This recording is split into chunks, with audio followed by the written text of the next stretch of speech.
Now, if you're here today, I don't want to assume that if you need Jesus, you need to get right with Him. If you're a prodigal, what better day to begin than this last day of 2017 and begin 2018 right?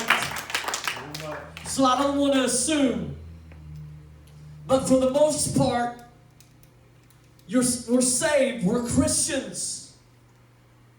But as Christians, that word means followers of Christ. And so He's calling us out. Come out from among the fans. Amen. Thank you, Jesus. It's very easy to be a fan of Christ. Very easy for us. Though in this world, you say His name, Jesus, and out in this world, you stir up a lot of things, don't you? Amen. We just look at the religious crowd of Jesus' day. They were repulsed by Him. Completely repulsed by Him. They didn't even know why. He just aggravated them just by being around, just by showing up. It was an irritation. It was an aggravation just to look at Him, just to see Him.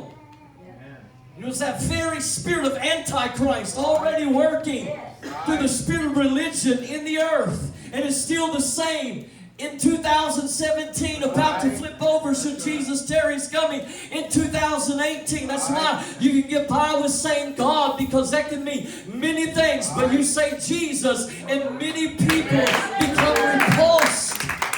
The very mention of His name. And it's because they're clouded by a spirit of Antichrist.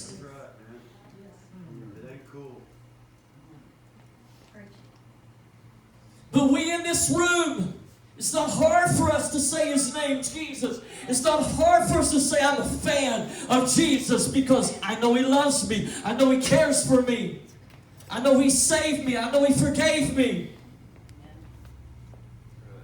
But God is calling us out to be followers, not just fans. Not just to cheer on those who are following and who are getting it done. But He's calling us all out very intentionally.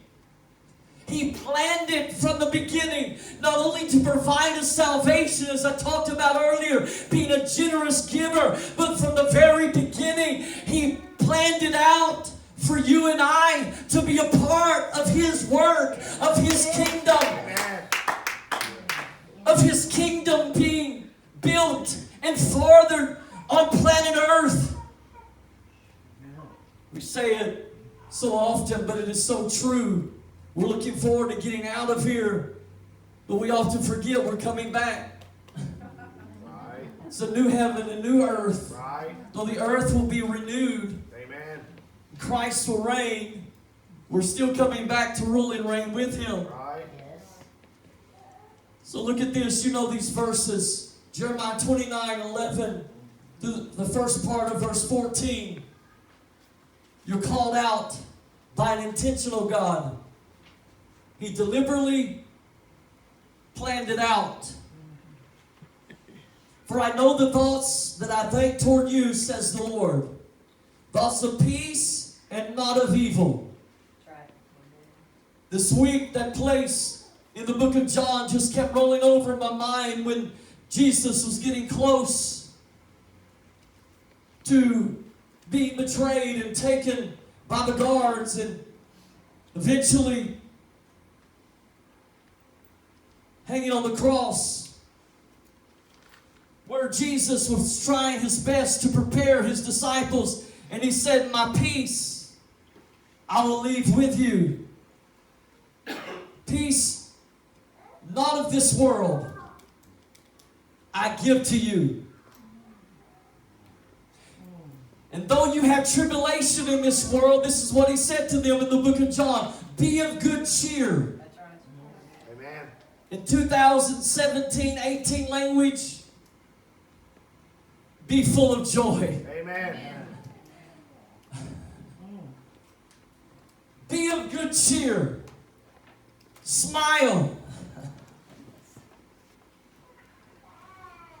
Because I have overcome the world. That's what he said. Amen. Be of good cheer, because in this world you will have tribulation. He was not saying, I planned this thing out. I am a God who is an intentional God and a generous giver, and therefore you'll have no troubles, and I give you peace, and there'll never be a problem, and there'll never be a battle. And no. He said, but I am a generous giver, and I'm going to give you a peace that this world cannot give you. So be of good cheer.